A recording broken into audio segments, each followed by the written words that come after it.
Aliba. So, nandito tayo ngayon sa parking lot. And, I will show you what happened to this. Ang sakit. Kasi, nakapark siya dito kanina. Ano mo muna. Yan.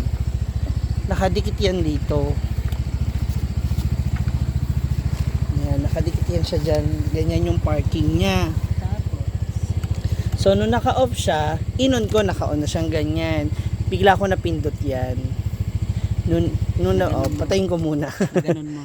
Napindot, na gano'n ko siya. So, tumakbo. Pumasok ako dyan sa loob. Kaya umano yung... Buti walang motor na ano.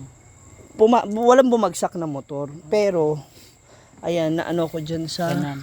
Pumasok. Dyan, sa dito. mga... Dyan, sa mga... Dito. Yan na ganon. Dyan, sa mga... Dito nga pumasok. Aray ko. Diba? So, So doon mo na i-park. Huwag na dito. ayun na mga moms. Hindi mo pa inano yung stand. Ako na naman yung makasunod. Ayun, stand shoot. Hindi nga naka-stand.